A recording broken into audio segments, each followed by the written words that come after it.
жерлештик, туугандык, тааныштык деген нерсе келиңиз да ушул багытта өтөйлү. Эгер менден күчтүү, менден татыктуу, кылган иши менен дагы менден өйдө турган бирөө болгон болсо, мени шайлабай койгон болсоңор мен капа болбойм деп азыр айттым мына сыртта.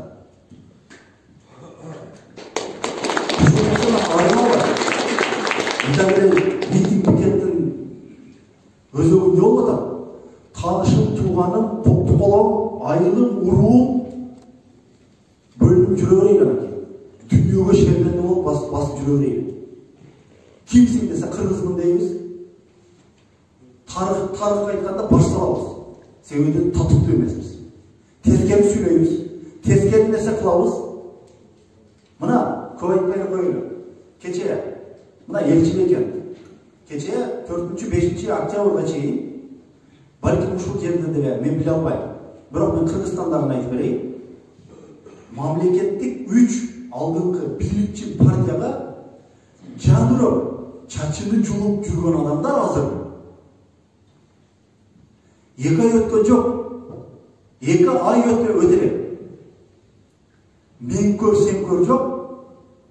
Кичине намыста болуш керек да туугандар. Жок, азыр башка адамды ээрчек. Кечеги толдоп коштоп аткан, кол чаап аткан колу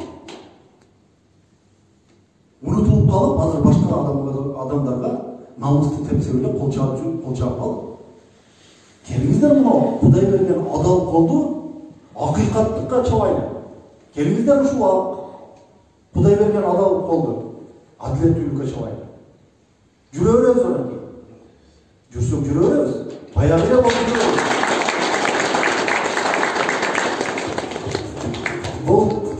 Бул кечиресиз сиздин айткан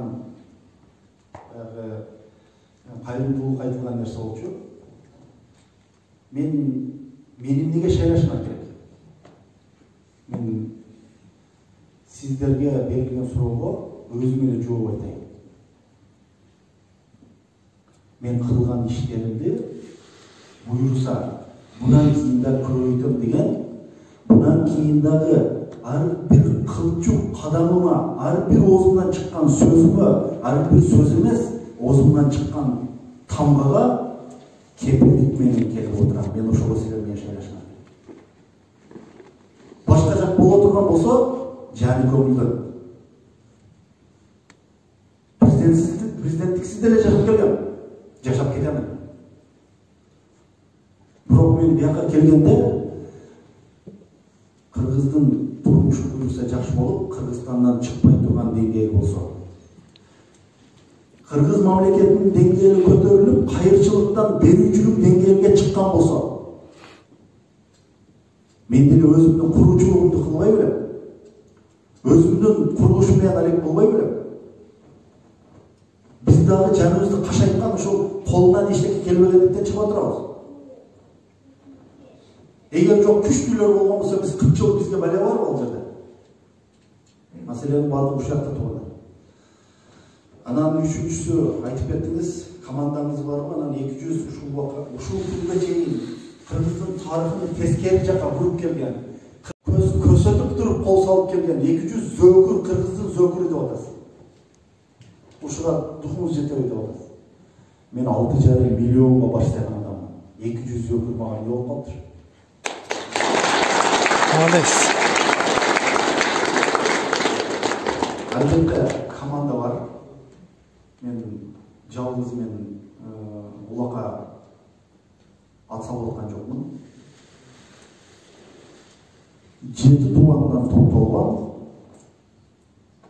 Буюрса 70 адамдык команда иши менен элди таң калтырып келген. Оозу менен таң калтыргандар ушул күнгө чейин таң калтырып берип арбадыңарбы? Таң калтырып бүтпөдүңөрбү? Шайлоодон шайлоого кол сөздөр түшпөйбүз. Сүйлөп экен окпайбыз. Кудайга чексиз шүгүр, мен ушул күнгө чейин бир да шайлоого катышкан жокмун. Кудай Тааланын себепкери менен катышкан жокмун. Мен депутат болуп Кыргыздын деңгээлин көтөргөнгө Конституция жол бермек беле. А президент боло турган болсом, бул менден өйдө эч ким болбойт, мени коркуткан эч ким болбойт. Мен тукумду текшерген эч ким болбойт. Көп айтат. Акаев жакшы эле, Батиев жакшы эле, Атамбаев жакшы эле, Сооронбай жакшы эле, жандагылар бузду дейт. Образда. Бул сөздү мына эл арасында баарында билип атат. Ошол жандагыларга буздурганга жооп берген өздөрү жакшы эмес. Кечиресиздер. Эгер акыл эсе, эрки жетсе, бузулбай эле жүрсүн. Менде дагы монча кылып аткан кайрымдуулукта, менде дагы сиздер айтып аткан шыбырагандар, шыбыроочулар, жанымдагы насааткерлер бар. Мына мен айтып коеюн. Кыргыздын желегине биринчи кайрылга баштайлы деп баштаганда мен айттым. Эң көп адам көргөн жерде желек желбиресин. Жок, для галочки болсо мен кадам жайып көтөрүп койбойм амал желекти. Же Баткендин киришиге көтөрбөй берем. Эң көп кыргыз көргөн жер бул көл болду. Мына азыр жайда элдин бардыгы түндүк эмес, түштүк эмес. Баткенден баштап нарын чаптал жумгалга чейин кереметтүү Ысык көлдүн дарысынан колдонуш үчүн жайгыз барабыз. Туман буруу шейлерде жолдош болуп, кыргыз дагы ошол болгон деңгел. Була биз айткан жана айтылгандай экономикалык терминдерди жаттап алгандар ушул 29 жылда колдон эмне келди? Эшик тушуусунда чечип берише алган жок. Бул ачык болсо да бул чындык. Чечип берген бирөөнү көрсөткүлө. Бир нерсе десе, мен мамлекеттик кызматта турганда мен муну кылганмын. Сен итагеле кылышың керек болчу ошол нерсе. Итагеле айлык алып отургансың. Итагеле мамлекеттин деңгээлде жип машиналарды айдап жүргөнсүң. Эмнеге тоомат кыласың? Маселенин баардыгы ушул жакта жатат. А биз айтып атабыз. Биз мамлекеттик деңгээлде элге карызыбыз болбойт эле. Элден айлык албайт эле. Элдин акысынан чоң машина айдабайт эле. Милдет катары ушул нерсени кылдык. Келгиле мен муну мамлекеттик деңгээлде кылайын деп чыктым. Мен чөндөгүндөгү 5 сомду 10 сом кылайын деп чыккан жокмун. Кудай шүгүр өзүм акчам жетиштүү.